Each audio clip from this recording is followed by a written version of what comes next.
or a beautiful lady. Welcome, Roger Moore. Thank you, Michael. Do you travel in by rocket or submarine? No, I came in on my bicycle, actually. Are you a fast car merchant? Do you drive fast cars? Well, the cars I drive can go fast, but I stick within the limits of the law because I can't afford the fines. Yes. Now, Roger.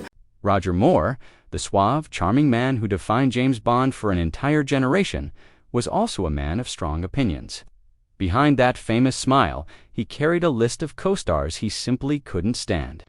His memoir, My Word is My Bond, reveals a side of Roger most people didn't see, one that wasn't afraid to speak his truth, no matter how uncomfortable it might make some people feel. For Roger, professionalism was sacred. He didn't care for the chaos, the arrogance, or the disrespect that often accompanied the Hollywood lifestyle. For him, punctuality was a sign of respect, and the work was always the priority. If you showed up late or behaved inappropriately, it wasn't just annoying, it was insulting. Roger never minced words when talking about his co-star from The Man with the Golden Gun. He called him a sexual maniac, and not for show. Herv's behavior on set crossed lines, making everyone uncomfortable. He touched women without consent, ignored boundaries, and even bragged about his sexual conquests. Roger's discomfort was clear. He didn't just see it as playful antics, he called it criminal. Even when the man's career faltered and he tragically took his life, Roger refused to pretend there was anything more than tension between them. "I won't judge his pain," Roger said, "but I'll never pretend we got along." Then there was Grace Jones, a force of nature, wild energy, and pure chaos. Working with her on A View to a Kill was like living in two completely different worlds. Roger, a man of quiet routine, found himself clashing with her loud music, wild hours, and total defiance. One day, she refused to turn down her music. So Roger did what any man who values his peace would do. He walked into her trailer and pulled the plug. It wasn't an act of aggression. It was just Roger standing his ground, wanting to sleep. The two clashed again during a love scene when Grace showed up with a large black sex toy. Roger froze, but eventually they both burst into uncontrollable laughter. It wasn't friendship, but it cleared the air. That was Roger calm until he couldn't be calm anymore. But not every conflict was due to chaos or arrogance. Take Tony Curtis, for example. On the surface, he seemed like the charming, affable man. But Roger saw through the surface. Tony was cheap, his dinners laughably small, and his moral compass often questioned. One time, Tony advised Roger to just deny everything if caught in a compromising situation with a young woman. Roger, a man who took marriage seriously, was repulsed. But what hurt the most was Tony's lack of remorse. They worked together, they laughed, but as Roger put it, "I wouldn't call him a friend." Then there was Frank Sinatra, a man whose voice Roger admired, but whose associations made him uneasy. Roger, knowing Sinatra's ties to the mob, once confronted him about it. Sinatra, without hesitation, admitted to it, shrugging it off like it was nothing. Roger couldn't understand that comfort with danger, that disregard for decency. Their bond, once civil, was now strained. Roger shook his hand, but trust was gone, and that was something Roger could never regain. But some of his co-stars weren't. Just difficult, they were lost in their own eccentricities.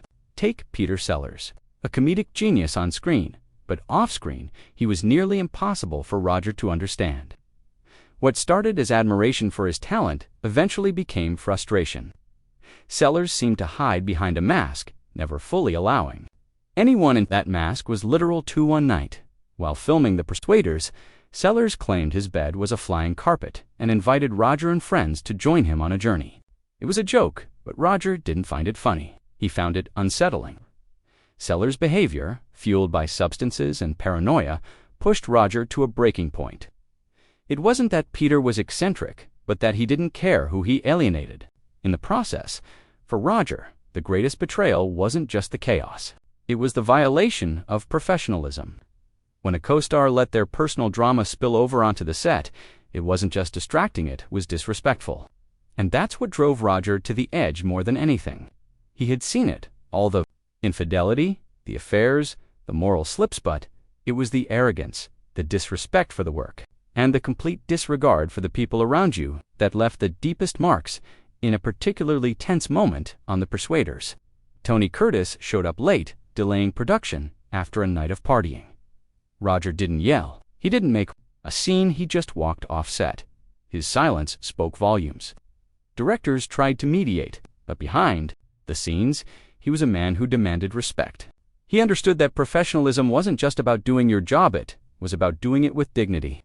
And when that dignity was compromised, it was something Roger simply couldn't forgive. For him, the sets weren't just places to work. They were places to build trust, to show up on time, and to treat everyone with respect. If you couldn't do that, you didn't just break the rules, you broke the man. And that's the story of Roger Moore, a man who, despite his charm and grace, was never afraid to call out the behavior he couldn't stand. Because for Roger, the work came first and everything else was secondary.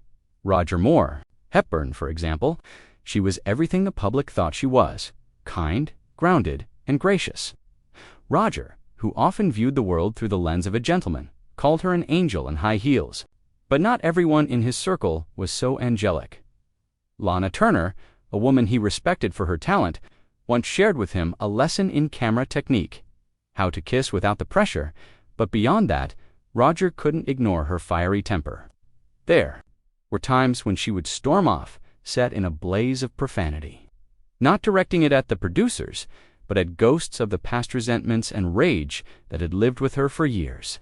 Roger noticed how fame magnified everything, especially the bad. People wore their tempers like they were badges of honor. Some wore it better than others, but they were all, in some way, a reflection of the industry that made them. But for all the madness, there were still those who kept Roger grounded, reminding him why he loved the business in the first place. Sammy Davis Jr. was one of those rare stars who could melt any tension with humor. His self-deprecating jokes, "I'm a short, ugly, one-eyed black Jew, what do you think it's like for me?" spoke to Roger in a way that few others could. And then there was Peter Cushing, a man who never raised his voice, never showed up late. These were the people who, despite their fame, stayed human. They taught Roger that under the spotlight, the rarest quality was humanity itself. But not all co-stars brought peace. Some dragged Roger into the world of old Hollywood feuds, where resentment lingered and grudge-bearing lasted for decades. One of the most infamous was the rivalry between Bette Davis and Joan Crawford, a feud that Roger never anticipated getting pulled into. It started innocently enough, with Bette introducing herself to Roger and admitting she was a fan of his TV series The Saint. They hit it off. Nostalgia. But as they grew closer, Bette let down her guard. Revealing the long-held bitterness she felt toward Joan, Bette explained that her feud with Joan wasn't just rivalry, it was betrayal. And it was rooted in love, specifically the love of Franco Tone Jones' second husband, whom Bette claimed was the only man she ever truly loved. The pain from that betrayal never left Bette, and Roger watched as the bitterness consumed her, spreading over decades, making it impossible for her to move on. Roger realized something that day.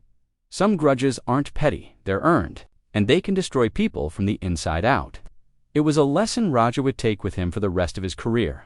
Yet, despite all the drama, there was one particular moment that left a scar on Roger, one that would haunt him for years. It was the final film in his run as James Bond: A View to a Kill.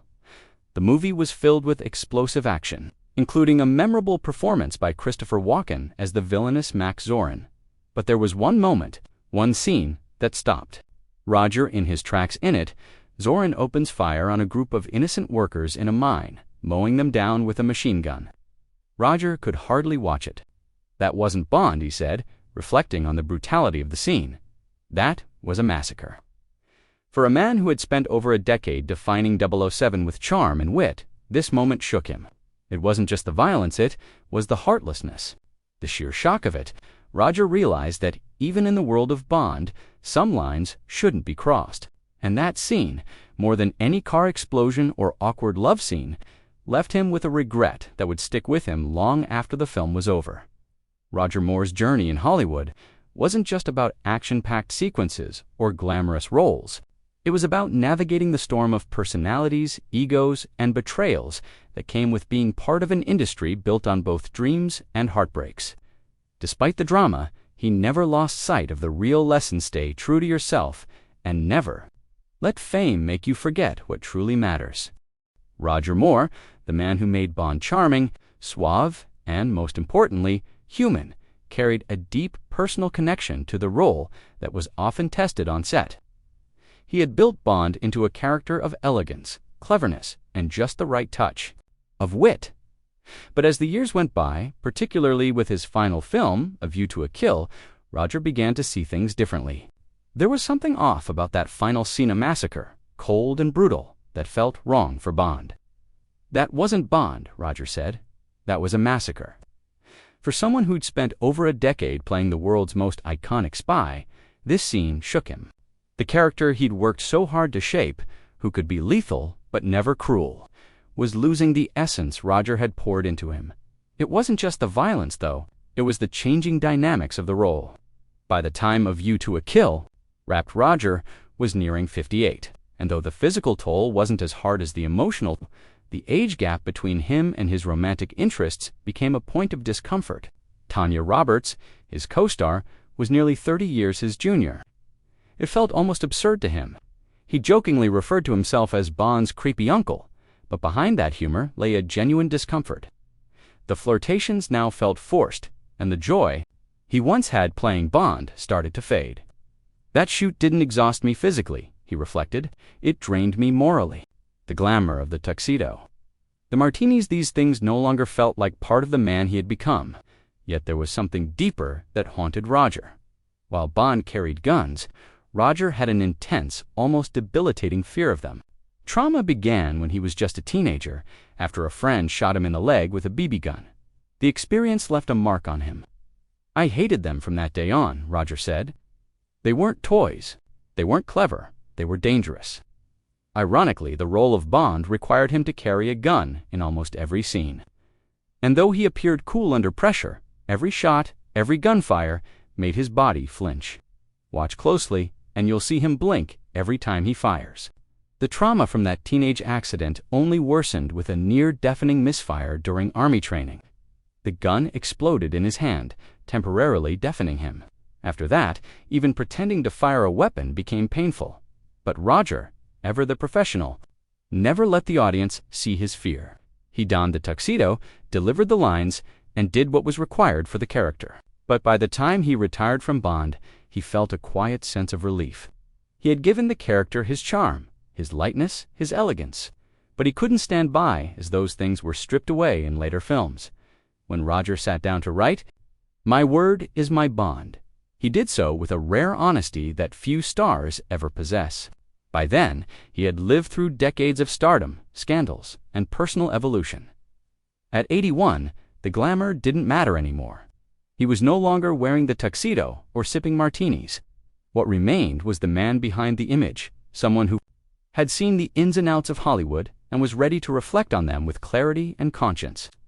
You can't fix history, he said, but you can at least tell it right. His memoir wasn't an exposé or a dramatic revenge piece. It was a genuine attempt at telling his truth. Roger didn't shout his disappointments. He didn't vilify his co-stars for shock value. Instead, he reflected on what made working with people like Herve Vilch, Grace Jones, and Tony Curtis exhausting, unsettling, and sometimes unprofessional. He didn't make these stories about revenge. They were about showing the toll certain behavior took on the craft he loved. He also turned the lens on himself, admitting to his discomfort with violence, particularly in his later Bond films, and his discomfort with the romantic scenes involving actresses decades younger. "I was old enough to be their father," he remarked, revealing the vulnerability that made his memoir resonate deeply. What Roger Moore gave us with his final words wasn't just a peek behind the curtain of Hollywood. He gave us a man who understood the value of boundaries and the cost of silence. He knew the importance of professionalism, of kindness, and when those were lacking, he didn't remain quiet. He wasn't afraid to name names, but it was never about cruelty. It was about protecting something precious, his craft. Acting is pretending, he said, but your values, those are real. Roger Moore's legacy wasn't just built on tuxedos or catchphrases. It was built on integrity, on drawing the line between ego and excellence, between noise and meaning, and as he stepped away from Bond, Roger left us with one final performance: the courage to speak the truth with grace. Because in the end, Roger Moore wasn't just a fictional spy. He was a man who had the wisdom to know when to stand firm, when to speak up, and when to walk away. His honesty, though sometimes painful, was always delivered with the elegance he built his career on.